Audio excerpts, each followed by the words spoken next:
Hello, folks. Welcome to another episode here of the Hawks Watch podcast. This is your host, James Arnold. I'm coming to you here about 48 hours before the NBA draft here in a couple days.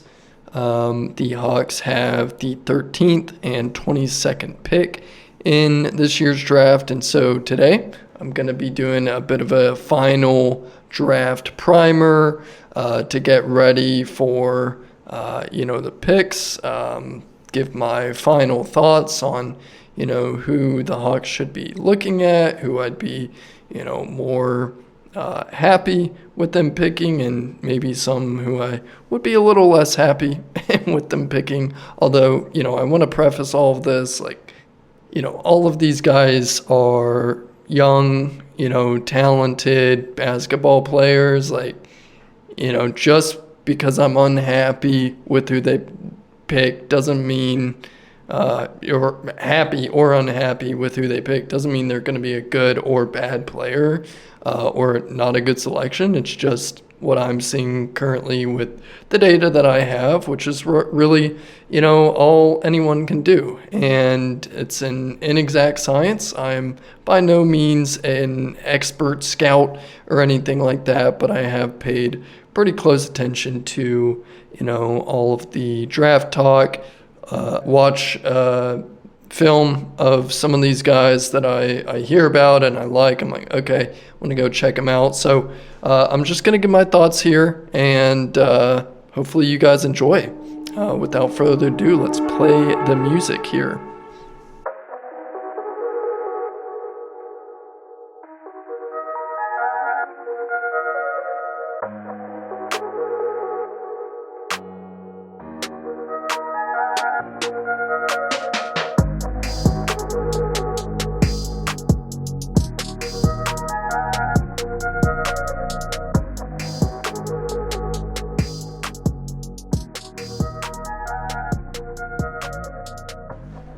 All right, first here, I just want to kind of set the stage for this conversation. So, let's just first kind of go back, recap a little bit of the Hawks 2024 season to catch some people up real quick. So, Hawks finished with 40 wins, 82 games, so 40 and 42, just right under 500.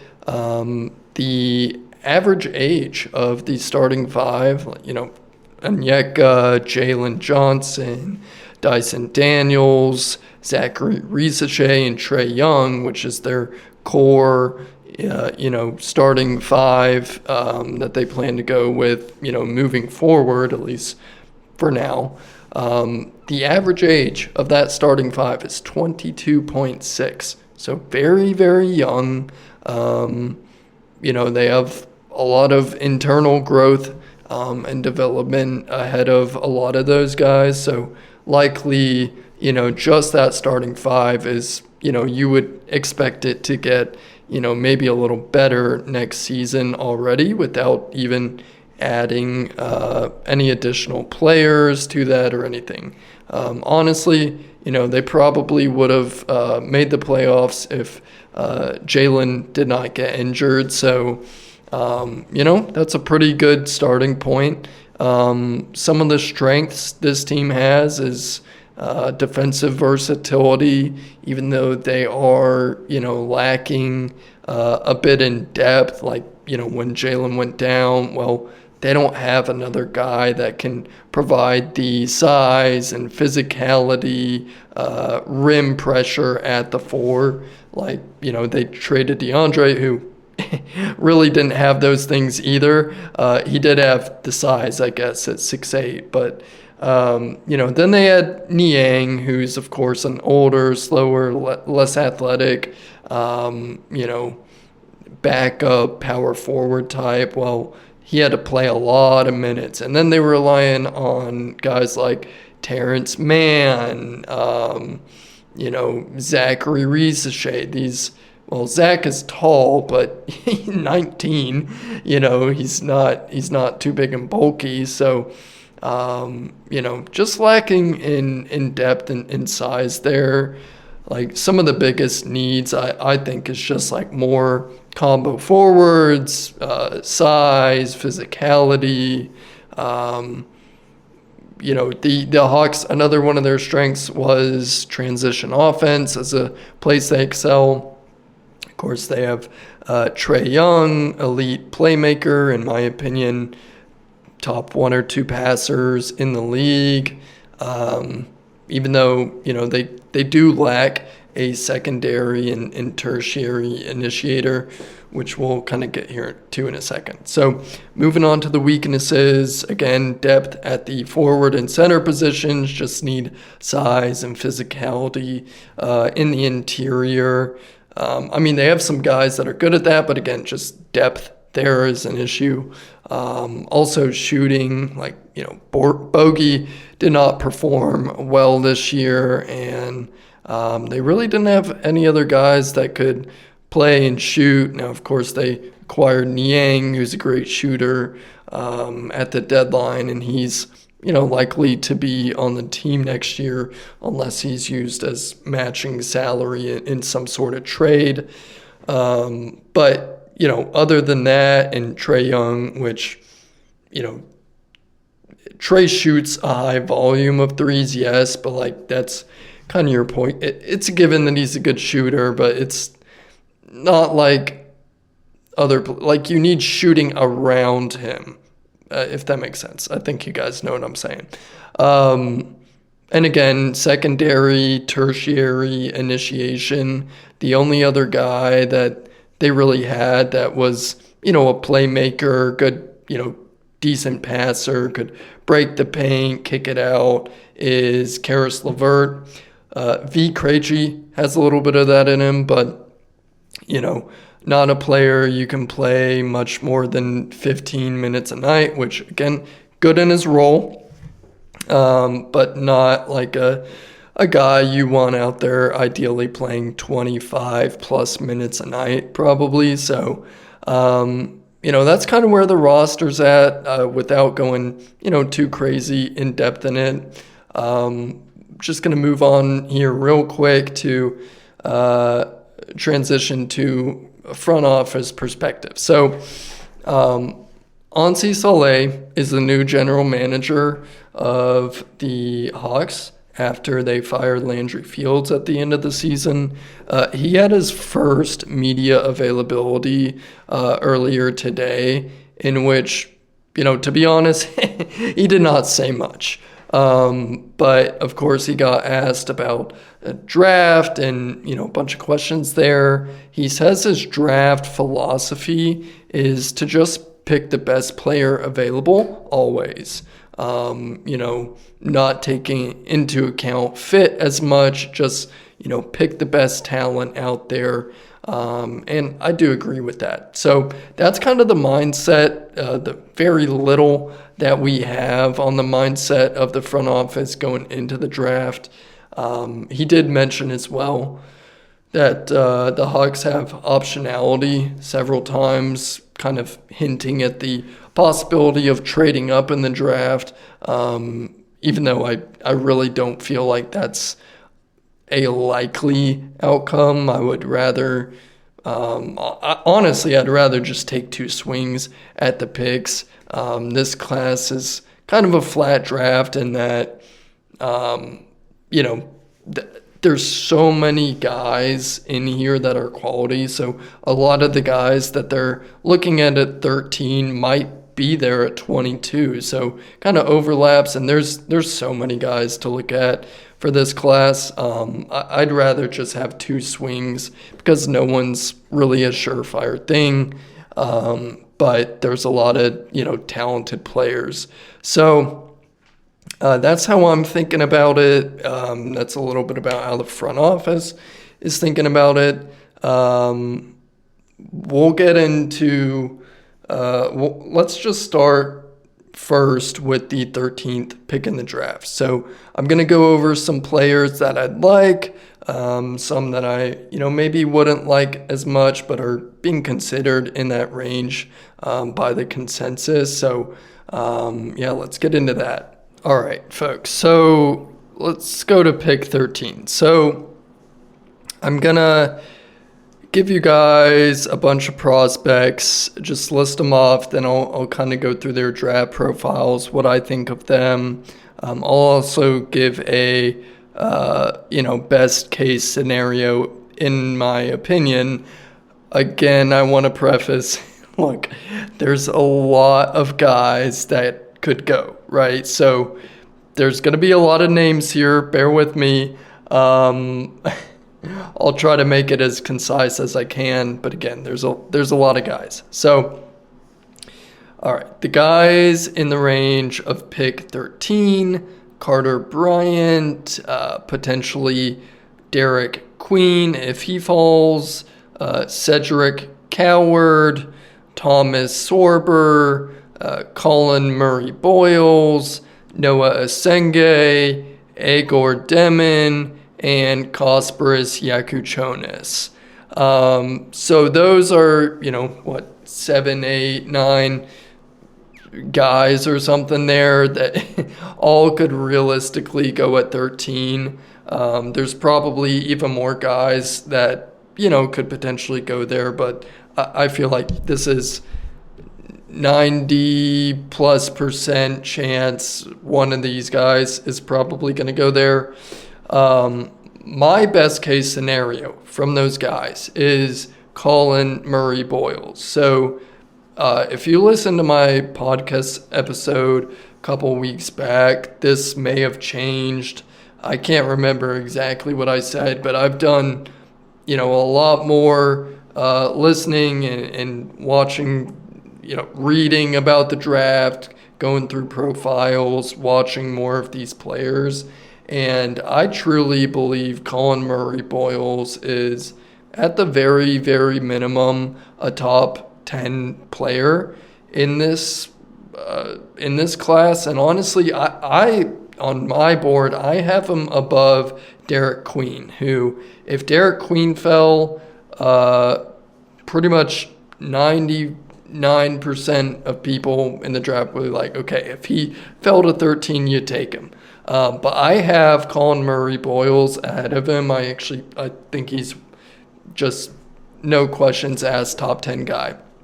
So a little bit about Colin Murray-Boyles, why I'm so high on him. So he is a 6'6" power forward who can also play a little bit at center. He was on a truly, truly terrible team at South Carolina this year. He basically carried the team on both ends. He has a 7-foot plus wingspan. He's an elite defensive talent, like probably the best defensive prospect in the entire class. He has high basketball IQ on both ends. He's strong. He's like 240 pounds at 6'6". He hustles. He's can move his feet quickly. Again, he's got length, coordination, super switchable defender, probably can guard, honestly, like maybe even 1 through 5, at least 2 through 5, I think. He can play a little center for you. He can play power forward. And this was such a problem for the Hawks, right? Like, again, you don't draft for fit. Best player available. I think he's that at 13, for one. But also the fit is just like, I think on my last podcast I actually said he wasn't a great fit. But now that I really thought about it, and I kind of fell in love with drafting him. I really hope it happens. You're getting a guy that is elite defensively. He can play a bunch of positions. He's a good passer, can initiate offense, create shots for himself. And he can, the Hawks they're not going to have, backup power forward problems. Like I said, one of the biggest needs was depth at the power forward position, along with physicality and size. He provides all of that. Now, he's not very tall, but again, has the length. He's super big, physical, and elite defensively. So he's not going to be, a problem there. His big drawback, again, not for me really, is his shooting. So he's not a good shooter. It's probably something they can work with. There's a lot of people, in the NBA are just like, look, we can teach these guys how to shoot. We're not that worried about it. And, that's been proven a lot of times. You even see it with Dyson Daniels. I'm not saying he's an elite shooter, but even just a few years, he's improved a lot. He'll hit open ones. And, this guy has so much else that's really not a problem. He can block shots. He's got really good hands. So, defensively, I think that speaks for itself. Offensively, he's like a playmaking hub. He has really good feel for the game. He can pass from a bunch of different spots, excellent in the short roll, makes good reads out of screens, and he's just a bulldozer, finishing around the rim, uses brute strength, good footwork, soft touch, super efficient scorer, tenacious rebounder on both ends. It's just, there's so much to like about him. I don't know. He might be a top 7, even higher player in this draft. And I like it. At 13, I really, really like it, especially for the Hawks. He's got Draymond Green, Julius Randle, Paul Millsap, other guys, that have that physicality, interior scoring, and kind of glue guy on the court. So I think he'd be a fantastic pick. If they get him, I'm going to be jumping up and down. I'm going to stop talking about him, though, because we got a lot of guys to get to, okay? So coming up next here, I've got, let's just go to Derek Queen. So Derek Queen, he's a guy that's probably not going to be there. He's a center at 6'10" or so. Really good offensively. He's got a lot of skill. He can face up. He's got really good handle and dribbling ability at 6'10" in the center position. The question for him is, what is he going to be on defense? He's got an awkward build, and I'm not the biggest. Look, he's a great offensive talent. I'm not the biggest fan of taking him, again, especially for the Hawks. There's another guy here, Cedric Howard. He's flown up the boards. Honestly, I don't think he was projected to be a first-round pick at all even, but this is a, prototypical wing, supernatural shooter. His shot is going to translate. Defensively, he's got... let's just say he could improve, although he does have good tools, long, again, prototypical wing side that you want. He just doesn't have the, discipline and footwork on defense and know-how yet. But again, I think NBA teams are like, look, we can teach these guys to do that as long as they have the motor, the work ethic, and the Hawks have been really good at developing that. So look, if Colin Murray-Boyles is gone, I'm cool with Cedric Howard.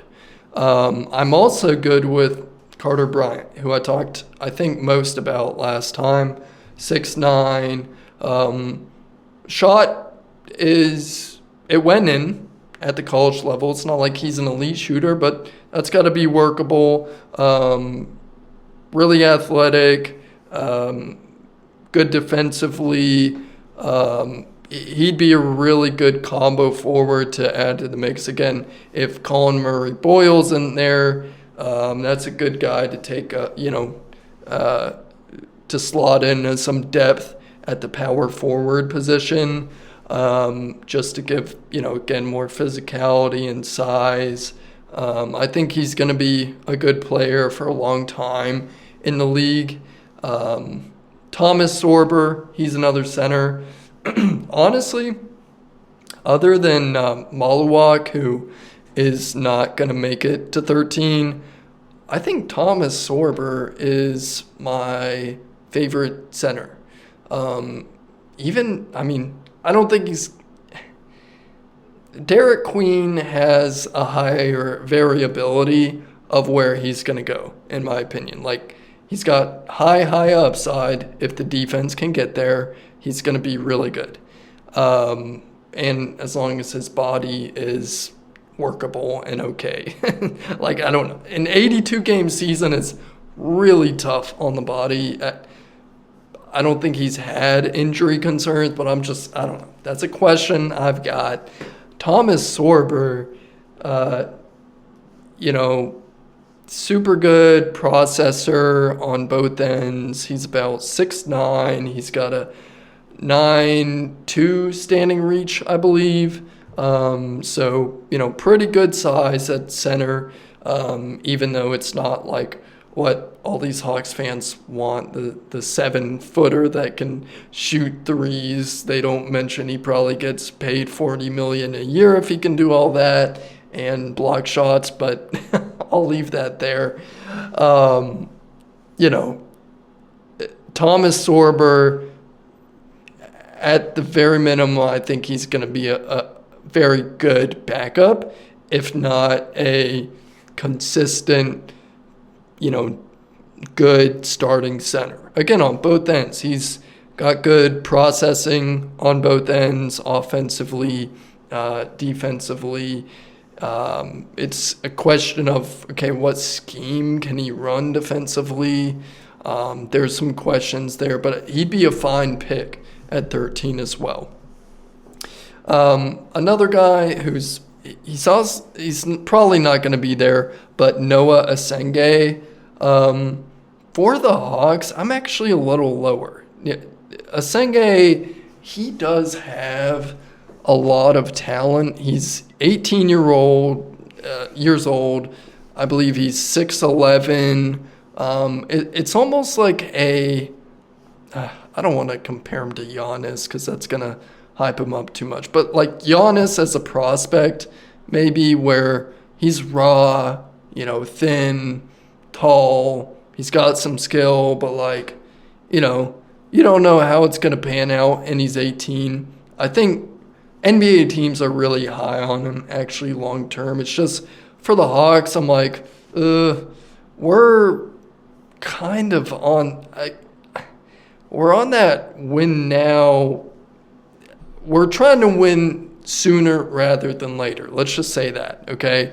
And, if you got to wait 4 or 5 years for this guy to become even 22, where he's starting to really come into his own and, become that player, maybe it doesn't take that long, but to be really effective, I don't know. It's going to take a long time, I think, with him. So for the Hawks, I'm like, if he's there and, a lot of these other guys aren't there, okay, yeah, you can definitely take him. Just going to have to put him in the G League. He's not really, I don't think, going to help anytime soon. But, he's athletic, got transition game. So, maybe I'm wrong about that. He could be a really good 18, 19-year-old, 20-year-old player in the league. I'm laughing just because again, could happen. I don't know that it's likely, but okay. Let's get to a guy that I really don't like, that I mentioned. If they take this guy at 13, I'm not gonna be jumping up and down, happy. I'll just have to accept it somehow. And that guy is Igor Denim. Or Demin. Now I can't remember if it's Denim or whatever. This guy doesn't do much but pass. He's 6'9", yes, he's got size, he's got some guard skills, but other than passing, there's not much that he does. Can't shoot. Defensively, it's kind of a train wreck. Like, I just, maybe, yeah, I don't know. Not for the Hawks. Honestly, if it had to be me, he'd have to be more of a later first round pick. I don't know. The passing is nice, but that's about it. Yaku Chonis, he's another guy that was more projected to go top 10. If he makes it there, the Hawks could take him. I'm not super knowledgeable on Yaku Chonis, but from what I understand, it'd be a fine pick. He's, again, projected to go higher. And if, I guess let me rank these guys for you. So best case, like I said, Colin Murray-Boyles.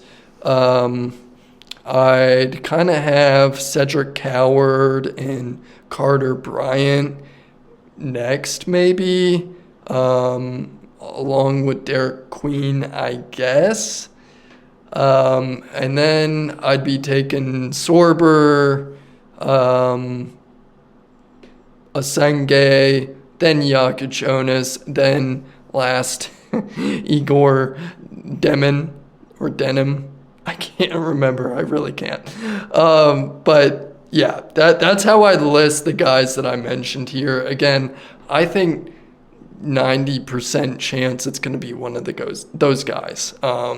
Could be someone else. Again, there's a lot of dudes, and anyone could fall. Like Ace Bailey, he's not been working out for teams, and dude could slip. There could also be weird medical thing with some guy and he slips. So, I don't know exactly how teams are thinking about this, but, that's who I have.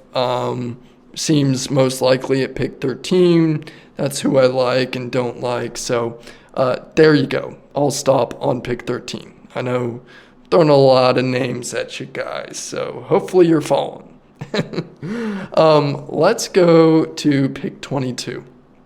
So I think there's even a wider range at 22. There's so many guys, but let me try to keep it to a reasonable amount here that I list off.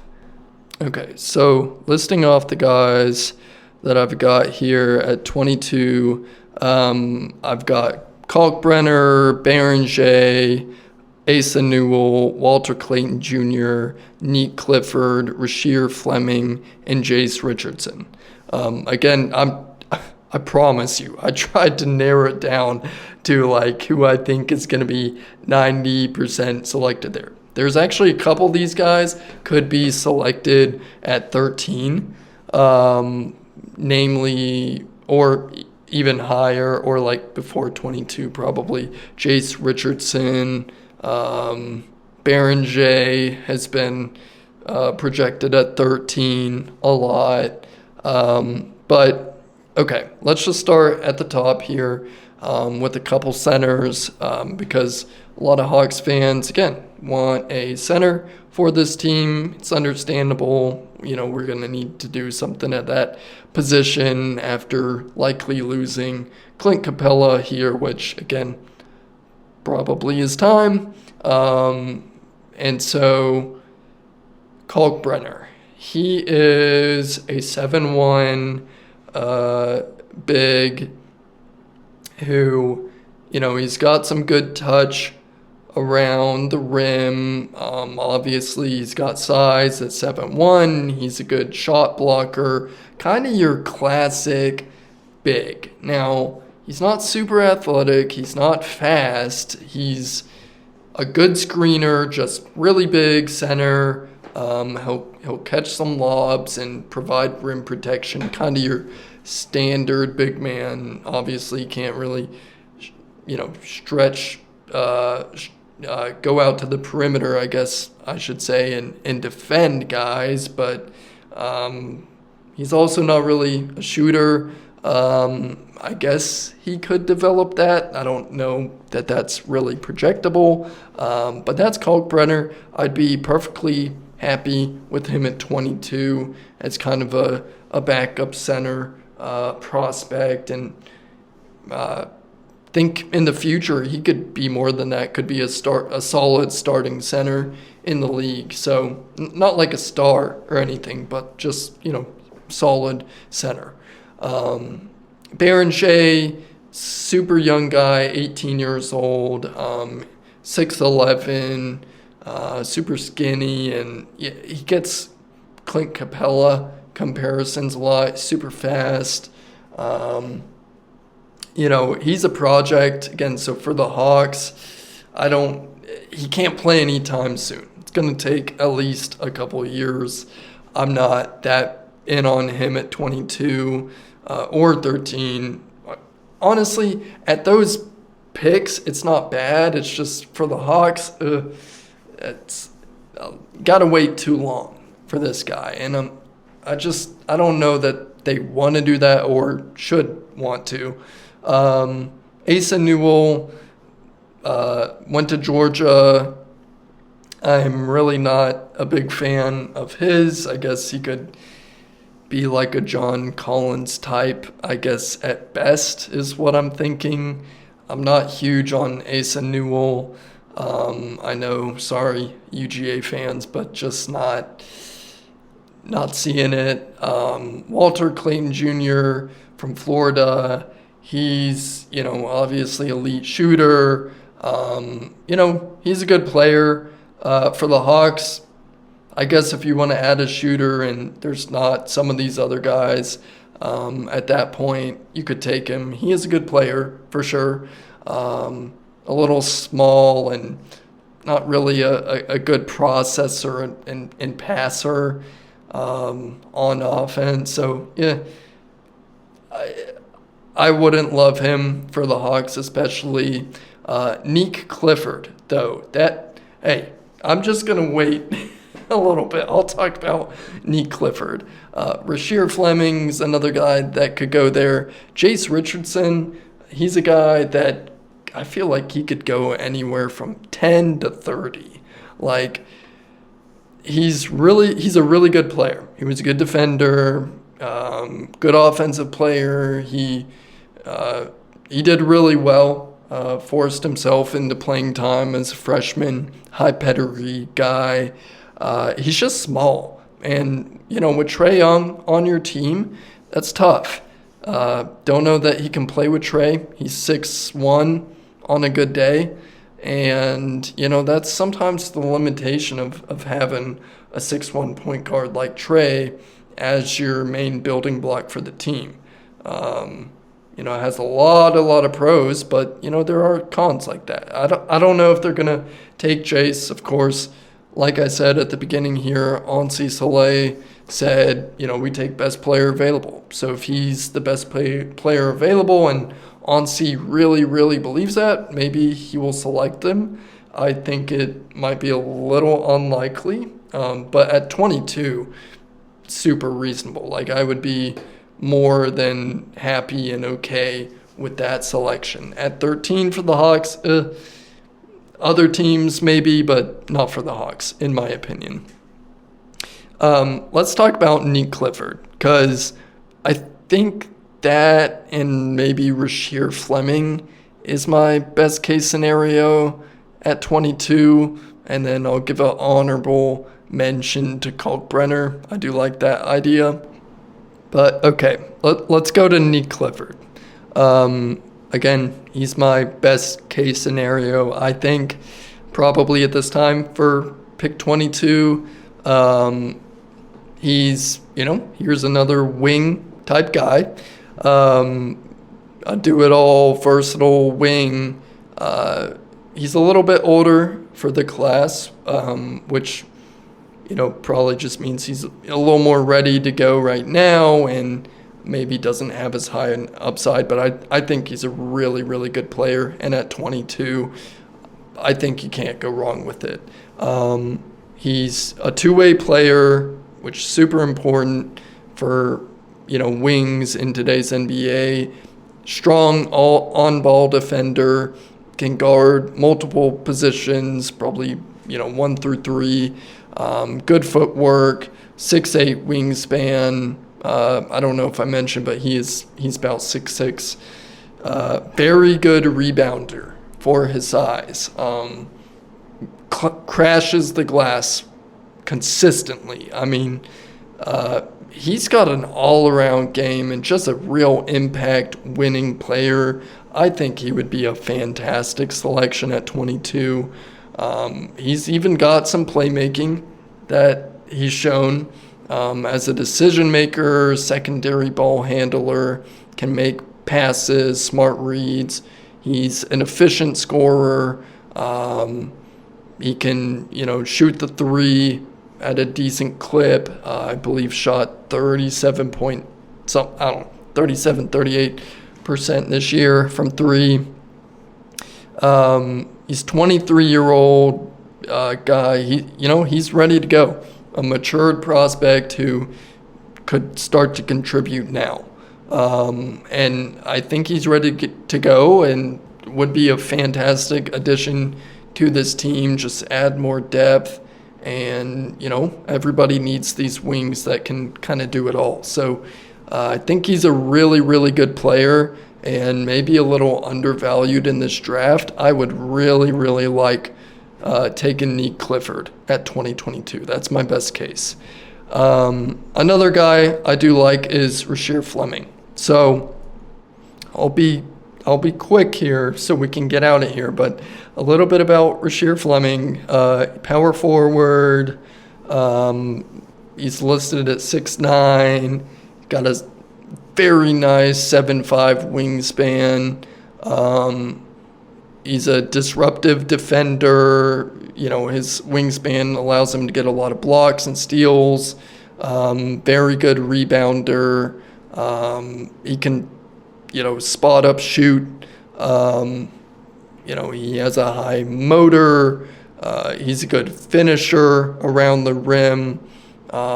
This is another guy, kind of like Nick Clifford, who's, a more mature prospect who, again, I think he could contribute early in his career. And so, either of those two guys, Fleming or Clifford, I'm going to be ecstatic if they pick one of those two at 22, and I think there's probably a good chance for that. So we'll see what happens. If you guys are still listening, kudos to you. I think I've talked a lot about several guys. This is probably one of my longer podcasts. I like to keep them to 30 minutes, but I just couldn't when I'm talking about so many guys. Even though I tried to talk about them as quick as I could for y'all. That's what I'm seeing for the draft. We'll see what happens in 48 hours. Thank you to everyone who listened. Follow me on Twitter, HawksWatch99, HawksWatchPod on Instagram.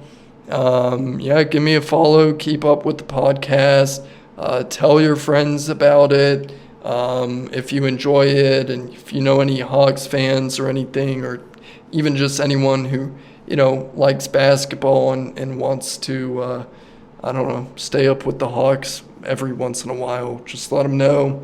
Again, appreciate everyone listening. I'll let y'all go. Have a good night. Enjoy the draft, and I'll probably be back with a post-draft reaction Wednesday or Thursday night. We'll see. But I'll talk to y'all later. Take care.